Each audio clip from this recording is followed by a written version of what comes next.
அனைவருக்கும் வணக்கம். Hello friends, எல்லோரும் எப்படி இருக்கீங்க? கமெண்ட்டில் சொல்லுங்கள். நாம் இப்போ பார்க்க போகிற ரெசிபி மீன் குழம்பு. வாங்க எப்படி செய்கிறதுன்னு பார்க்கலாம். நாம் இன்றைக்கி எல்லாத்தையும் பச்சையாக அரைச்சி தாளித்து விட்டுக்க போகிறோம். ஒரு மிக்சி ஜாரில் ஒரு 3 பெரிய வெங்காயம் கொஞ்சம் பெரிய பெரிய சைஸில் 4 வெட்டி ஆட் பண்ணிக்கிறேன். அடுத்தது ஒரு மீடியம் சைஸ் தக்காளி, 1/2 ஸ்பூன் அளவுக்கு மஞ்சள் தூள், 1 ஸ்பூன் மிளகாய்த்தூள், வீட்டில் செஞ்ச குழம்பு மிளகாய்த்தூள் ஆட் பண்ணிக்கோங்க. வரமிளகாய்த்தூள் வேண்டாம். இதோட ரெசிபி வேணும்னா சேனலில் இருக்குது, செக் பண்ணிக்கோங்க. 3 ஸ்பூன் அளவுக்கு கொத்தமல்லி தூள் ஆட் பண்ணிக்கிறேன். கொத்தமல்லி தூள் மட்டும் ஸ்கிப் பண்ணிடாதீங்க, அதுதான் குழம்போட கெட்டித்தன்மை கொடுக்கறது. அடுத்தது ஒரு 10-15 பல் பூண்டு ஆட் பண்ணிக்கிறேன். நீங்கள் பெரிய பூண்டு பல்லாம் ஆட் பண்ணால் 2 ஆட் பண்ணிக்கோங்க. ஆட் பண்ணி நல்லா கிரைண்ட் பண்ணி எடுத்துகிட்டு வந்துக்கலாம். நைஸ் பேஸ்ட்டாக கிரைண்ட் பண்ணி எடுத்துக்கோங்க. அடுத்தது தாளிப்புக்கு நான் வெங்காயம் மிளகாயெல்லாம் கட் பண்ணி வச்சுருக்கேன். புளியும் ஒரு எலுமிச்சம்பழம் சைஸுக்கு ஊற வச்சு வச்சுருக்கேன். இதை நம்ம கரைச்சி எடுத்துக்கலாம். அடுத்தது பாத்திரம் வச்சு ஒரு 3 ஸ்பூன் அளவுக்கு ஆயில் ஆட் பண்ணிக்கிறேன். ஆயில் நல்லா ஹீட் ஆகி வந்ததும் கடுகு ஆட் பண்ணிக்கலாம். கடுகு போட்டு வெடிச்சு வந்ததும் 1/2 ஸ்பூன் அளவுக்கு வெந்தயம் ஆட் பண்ணிக்கிறேன். வெந்தயம் நல்லா பொரிஞ்சு வரட்டும்.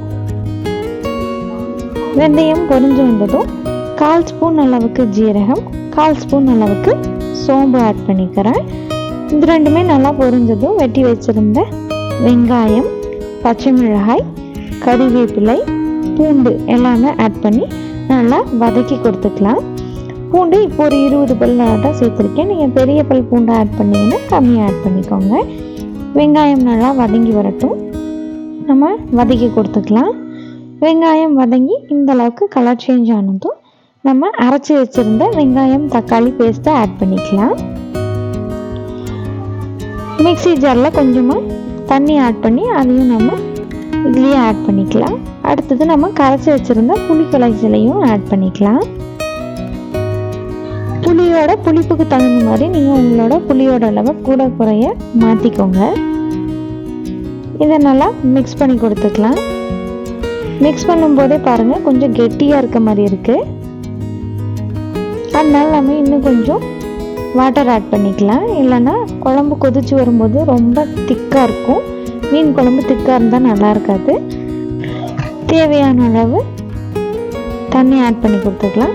அடுத்தது உப்பும் ஆட் பண்ணிக்கிறேன். இனி நாம் இதை நல்லா மிக்ஸ் பண்ணி கொடுத்து கொதிக்க விட்டுறலாம். புளி ஆட் பண்ணி இருக்கிறதுனால குழம்பு நல்லா கொதிச்சு வரணும். இது ஒரு 20 நிமிஷம் கொதிச்சு வந்திருக்கு. குழம்புல பாருங்கள் நல்லா நுரக்கட்டி வந்திருக்கு. நம்ம இதையும் நல்லா மிக்ஸ் பண்ணி கொடுத்து இன்னும் ஒரு 5 மினிட்ஸ் கொதிக்க விட்டுறலாம். எண்ணெயெல்லாம் நல்லா பிரிஞ்சு வரணும். பாருங்கள் இப்போ அப்படியே எண்ணெயெல்லாம் லைட்டாக பிரிஞ்சு வர ஆரம்பிச்சிருக்கு. இனி நாம் க்ளீன் பண்ணி வச்சுருக்க மீனை ஆட் பண்ணிக்கலாம். நீங்கள் தலையோடு சேர்த்து ஆட் பண்ணுறதுனால ஆட் பண்ணிக்கலாம்.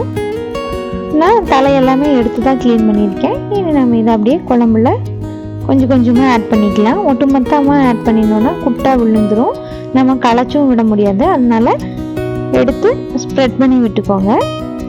மீன் எல்லாமே ஆட் பண்ணினதுக்கப்புறமா கிளறதுனா லைட்டாக கிளறி விட்டுக்கோங்க. அப்படி இல்லைன்னா பாத்திரத்தை லைட்டாக ஷேக் பண்ணிங்கன்னா மட்டும் போதும். மீன் எல்லாமே உள்ள நல்லா மர்ஜ் ஆகிடும். அடுத்து கொஞ்ச நேரம் கொதிக்க விட்டுடலாம். குழம்பு பாருங்கள் கொதிச்சுட்டே தான் இருக்குது, அதனால சூடு இதில் சரியாக இருக்கும். நம்ம ஒரு 5 மினிட்ஸ் மட்டும் மீனை வேக வச்சோன்னா சரியாக இருக்கும். இப்போ பாருங்கள் 5 மினிட்ஸ் ஆகிடுச்சு. மீன் எல்லாமே நல்லா உள்ளே போயிடுச்சு. குழம்பு ரொம்ப தலக்கலான்னு கொதிக்குது. கடைசியாக நம்ம இனி கறிவேப்பிலையும் கொத்தமல்லி இலையும் ஆட் பண்ணி ஸ்டவ் ஆஃப் பண்ணி ஆற விட்டுறலாம். இந்த குழம்பு செஞ்சதுக்கு அப்புறமா நீங்கள் ஒரு 3 மணி நேரம் கழித்து சர்வ் பண்ணுங்கள். அப்போ புளியோட டேஸ்ட் எல்லாமே மீனில் நல்லா இறங்கி ரொம்ப சூப்பராக இருக்கும். சுட சுட சாதம் வச்சு நம்ம செஞ்ச மீன் குழம்பு ஊற்றி சாப்பிடும்போது ரொம்ப சூப்பராக இருக்கும். நீங்களும் இதே மாதிரி ட்ரை பண்ணி பார்த்துட்டு எப்படி இருந்ததுன்னு கமெண்ட்டில் சொல்லுங்கள். வீடியோ பிடிச்சிருந்தா லைக் பண்ணிக்கோங்க. தேங்க்ஸ் ஃபார் வாட்சிங்.